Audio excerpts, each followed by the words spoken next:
Chicago's O'Hare Airport, which for some time already has been the world's busiest flying field, is officially dedicated.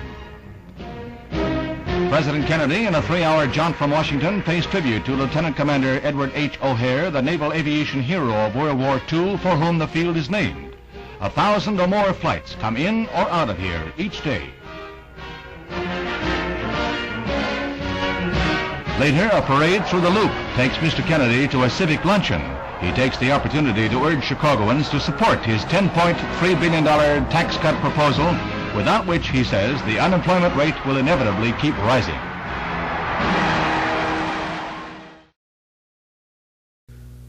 The President's remarks upon dedicating O'Hare International Airport, Chicago, Illinois, March 23, 1963.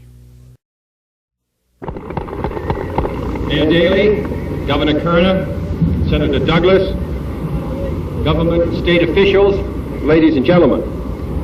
21 years ago this year, a young Navy officer stood at the White House and was decorated by President Roosevelt with a Congressional Medal of Honor for heroism extending far beyond the line of duty. I remember as a young naval officer myself how the extraordinary feat of Butch O'Hare captured the imagination not only of our armed forces, but also of the country. His extraordinary act in protecting his ship, shooting down, while he was alone, shooting down 5 of the enemy during difficult days in the Second War, gave this country hope and confidence, not only in the quality and caliber of our fighting men, but also in the certainty of victory. And therefore, 21 years later, I'm proud to come to Chicago, to this airport, to take part in this act which commemorates his public service, his great naval service, and also reminds me of how much we owe to those who made this country of ours. I think one of the extraordinary facts of the Second War were the number of men who were highly decorated, particularly with the Congressional Medal of Honor, who later lost their lives in combat in later days. Butch O'Hare was one of them, being killed 18 months after the act of honor by the President of the United States, when his life could have been much easier. John Basilone, who got the Congressional Medal of Honor in the Marine Corps in Guadalcanal and was later killed on the beach at Iwo Jima, was another. But time after time, men who could have stayed at home and felt their duty done went out again, and some of them were killed. And so today we not only dedicate the International Airport, but we also recall all those who made it possible. This is an extraordinary airport in an extraordinary city in an extraordinary country. And it's a tribute to the constructive action of the federal government, the state government, and the state government under the distinguished leadership of your great mayor, Mayor Daley, to keep these various interests working together and make this the most extraordinary airport in the world for this great city is an amazing feat. This airport lives up to its name. There is no other airport in the world where planes can make instrument landings on parallel runways simultaneously. There is no other airport in the nation which maintains 3 instrument landing systems. And there is no other airport in the world, and this should be a source of satisfaction to the people of Chicago, there is no other airport in the world which serves so many people and so many planes. Some 13.5 million airline travelers passed through O'Hare Airport last year. In 5 years, it has gone from the 16th most active field in the country to the 1st, like so many other things about Chicago. During this airport's daily peak period, an airliner lands or takes off every 43 seconds. Every day, 1 out of every 5 air travelers in this country passes through this airport. Enough people in one day to equal the population of Bloomington, Illinois. Every day, some 1,300 to 1,400 landings and takeoff occur. So I think that this airport is an extraordinary national asset named after an extraordinary American. All of this traffic in and out of Chicago proves, as it has since the beginning of this country, that Chicago occupies a most important and vital strategic area in the United States where all the lines of communication cross. And that's why the future of this city is so bright. Indian canoes traveled this route from Lake Michigan and the Mississippi River before this was the United States. And it will be doing the same thing in the year 2000. Railroads, highways, all the rest come and meet in Chicago and make this a vital, booming city. These are all the things that can be done, but I think a good deal must more be done. One of the problems are the people who live around the airport, and I hope that the national government, along with the airlines, will continue to work as hard as they can to make sure that the noise from these jets, which take us in and out, do not disturb the life of 500,000 people whose homes are in the immediate area. In addition, air cargo is only beginning to be as important as it is. In addition, I think we must make a special effort at O'Hare and all our other airports to welcome the people who come from abroad. This may be the first view they have of America. We want them to know what a warm and vital and vigorous country this is. And I hope we'll make every effort to make them at home and to urge their countrymen to come and visit us. Finally, we look forward to the day in aviation when we're going to travel 3 times the speed of sound and go to any place in the world in a few hours.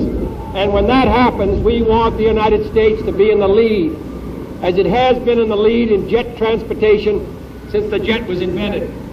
All in all, I'm proud to be here in Chicago, taking part in a great ceremony, honoring a great American to whom we owe much, looking to the past and saluting him, and looking to the future and saluting the city of Chicago.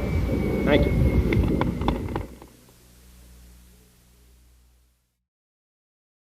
The President's remarks from the Grand Ballroom in the Conrad Hilton Hotel at Chicago, Illinois, March 23, 1963. Mr. Mayor, Your Eminence, Rabbi Mann, Bishop Burrell, Senator Douglas, Mr. Lajalon, Mr. Lee, distinguished guests, Mr. Smith, ladies and gentlemen, I'm glad to be in Chicago because I'm struck every time I come by the strong public spirit which runs through this city, the determination to make Chicago second to none, and everything about Chicago to be the best that men and women working together can provide, and also by the happy spirit of community effort which joins business and labor and the churches and all civic groups, the newspapers and all the rest in selling Chicago to the people of Chicago, to the country and the world. And as Mr. Smith said, all these things do not just happen, they're made to happen.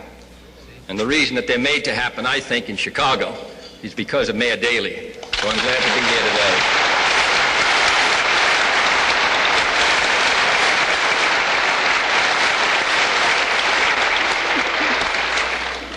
I did not realize, which shows the advantage of getting out of Washington, I did not realize till I began to look up some of the details of O'Hare, what an extraordinary effort this has been. The largest airport in the world here in the center of the United States. So I hope that Chicago will continue to tell its story, not only here but all across this country, of what a great metropolis it is, its energy and vitality, and its commitment to the future. I don't think that there is any doubt that if this country continues to grow, if we can maintain a rate of economic vitality and prosperity, that Chicago will be among the leaders, and that the future of O'Hare Airport, named as the mayor has said after a great Chicagoan who died a good many thousands of miles away from here, that Chicago and O'Hare will be symbolic of the progress of this country. There is, I think, the central thesis, however, that we face serious problems in this country in the decade ahead if we're going to maintain that growth. And I want to mention one of those problems because I think it concerns us all, in government, in the city, the national government, the state, labor, management, all of us as citizens. I think the number one domestic concern of the United States is going to be in the 1960s the question of jobs. Jobs for a tidal wave of men and women who are going to be hitting our labor market in the next 5 years.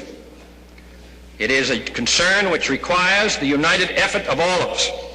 Some people may think it strange that jobs, which was the great issue of the 30s when we were in a depression, should also be the great concern of the 60s when we enjoy a relative period of economic prosperity.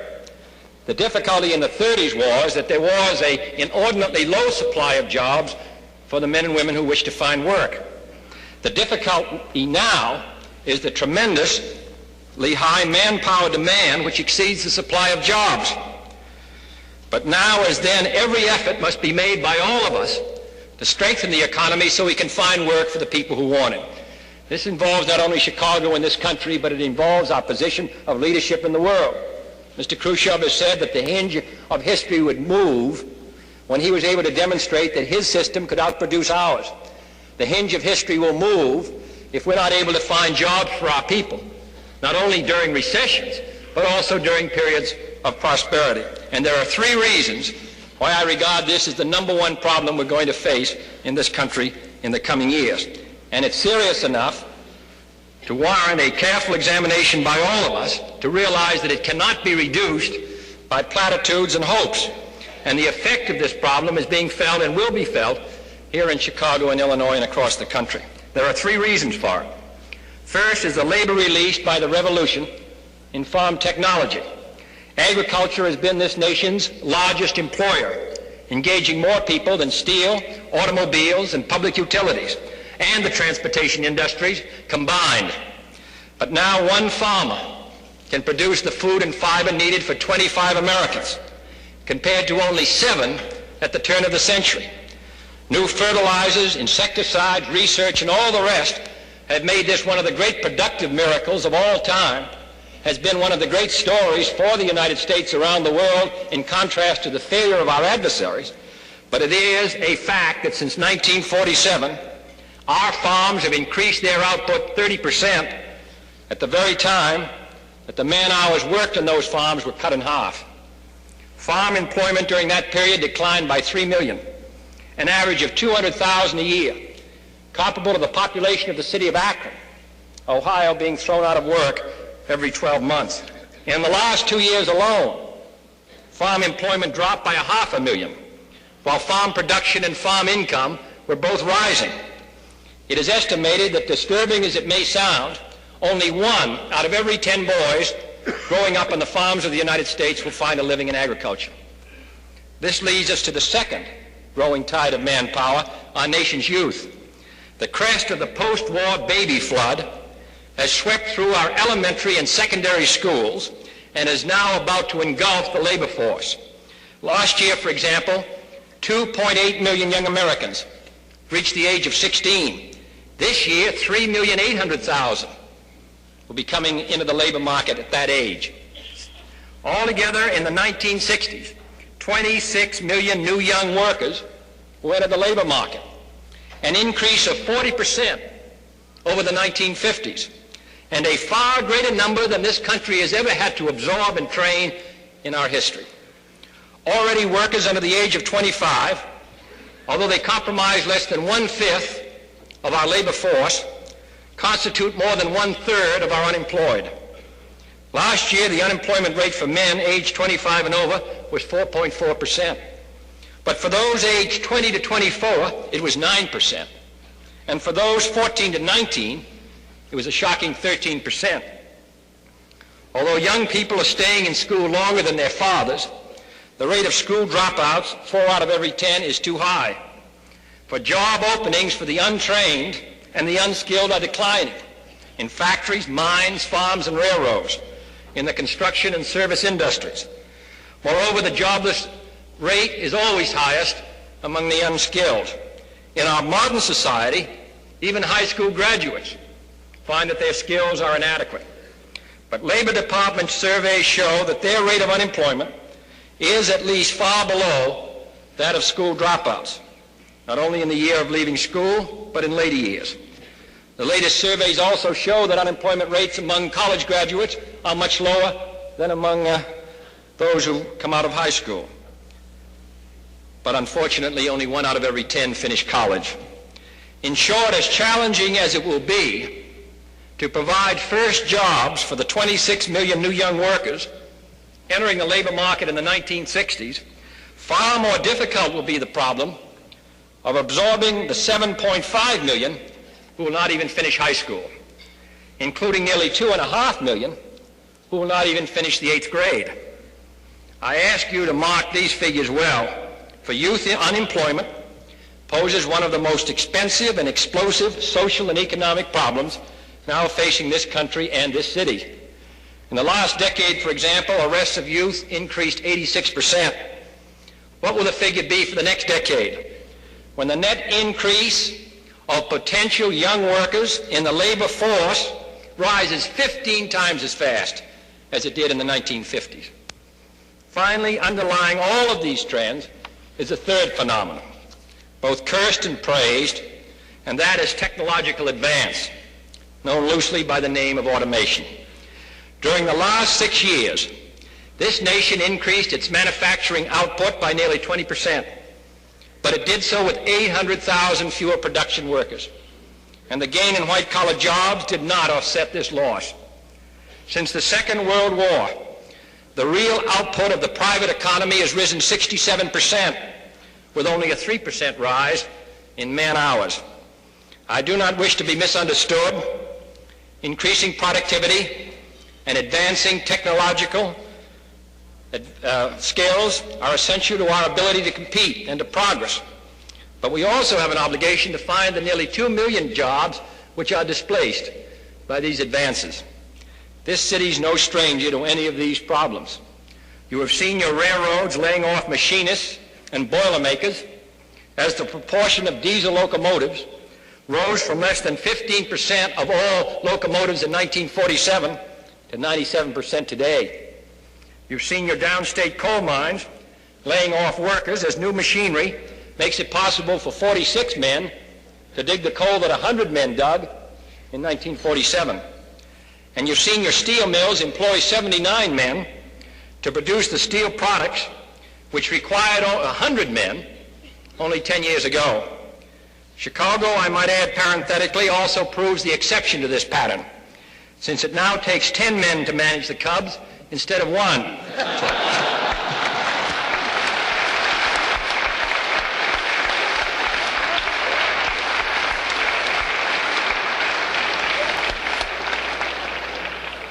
This is not a blue-collar problem alone. Office and clerical workers are increasingly being displaced by automatic computers and processes. The Farm Home Administration of the United States government processes 35% more loans per employee than it did only 2 years ago. This administration intends to press ahead with government economy, but we also have to find in the private economy jobs for these people who are willing. All these trends you've seen in this city and state. Workers displaced by automation, school dropouts roaming the streets, men looking for work who've left the farm or the mine or the factory or the railroad or the distressed area. You have your share of jobless Negroes and women and older workers and all the rest. Even though under Mayor Daley's hard-driving leadership, this city's creating new jobs faster than almost any city in the country. The same is true on a larger scale of the nation as a whole. Our civilian labor force grew by nearly 12 million during the last 15 years, but the number of jobs grew by only 10 million. In the last 5 years, we saw an annual increase of only 175,000 private jobs outside of agriculture, compared to 700,000 in each of the previous 10 years. Our total gross national product output grew at a rate of only 3%, while unemployment remained continuously above 5%. And last year's loss of man-hours, in terms of those willing but unable to find full-time work, was a staggering 1 billion work days, equivalent to shutting down the entire country with no production, no services, and no pay for over 3 weeks. Some 14 million Americans had some unemployment in 1962. and 28% of last year's unemployed were out of work 15 weeks or longer. 15% were out of work a full 6 months or longer. This nation must do better than that. The trouble is that each of these figures grow worse after each recession, and each one is bound to grow worse in the 60s as the labor force increases even faster, unless we take actions to reverse these trends and make the most of manpower. Unless we step up our rate of growth, unless we create a supply of jobs which is more equal to the demand, our rate of unemployment will steadily and swiftly climb to the recession level of 7%, even without a recession. Without full employment, consumer markets are below their potential. Without strong consumer demand, plant capacity is not fully in use. Without full plant utilization, profit margins are reduced. Without higher profits, investment lags, and so the sagging spiral continues downward. Our task is to reverse this spiral, to recognize it in the first place, and no single magic solution will solve all of our manpower problems. Above all, we need to release the brake of wartime tax rates, which are now holding down growth at the very time we need more growth in order to create more jobs. $10 billion more in tax savings in the hands of American consumers and investors, as I have proposed to the Congress, will be multiplied many times in new markets, new equipment, new jobs, new payrolls, and then still more consumption and investment. As this decade is unique in terms of the trends converging upon it, so is 1963 uniquely qualified to be the year that we cut federal taxes. Inflationary pressures are at bay. No world crisis strains our resources. The dollar is strong. New investment incentives have been enacted. World raw material prices are stable, and the number of idle men and machines can clearly absorb this expansion. But tax reduction alone is not enough if we are to attack unemployment in those areas and among those workers where the need is greatest. Tax reduction alone will not employ the unskilled or bring business to a distressed area. And tax reduction alone is not, therefore, the only program we must put forward. To mention but a few, we urgently need to improve our schools and colleges, to reduce the number of dropouts, to reduce the number of unskilled workers, to keep young people out of the labor market until they are ready for the jobs which automation can create, instead of those it is sure to replace. We urgently need a youth employment opportunities program to give young people training and job experience instead of hanging around the streets out of work and out of hope. We need to step up our efforts for aid to distressed areas, for the retraining of unemployed, particularly in those areas where it's been chronic, for more security for our aged, for improving our housing and our transportation industries, and for ending race discrimination in education and employment, which helps increase, of course, the chronic unemployment of minority groups. These are all controversial measures. There may possibly be others that are needed or others that are better, but at least it's a problem that we should all concentrate our attention on and not merely assume that it's going to be settled if we ignore it. O'Hare Airport was not built in that spirit, and this problem will not be met unless we concentrate the best energies of this country on the solution of a serious national problem.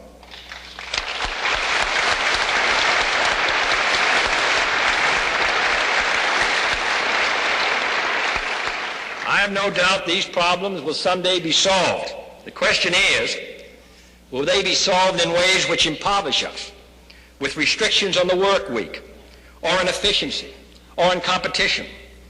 Or will they be solved in ways which enrich us by expanding our economy and putting people to work? The choice is up to us all, to you here in Chicago, to those of us in Washington. Depends on the will of the people and the will of the Congress. 2,500 years ago, the Greek poet Alcaeus laid down the principle which best sums up the greatness of Chicago. Not houses firmly roofed, he wrote, or the stones of walls well builded. Nay, not canals and dockyards make the city, but men able to use their opportunities. Chicago is blessed to have such men at their head, and my fervent hope is that the United States of America, in meeting the needs of this decade, will also be peopled by men able to use their opportunities. Thank you.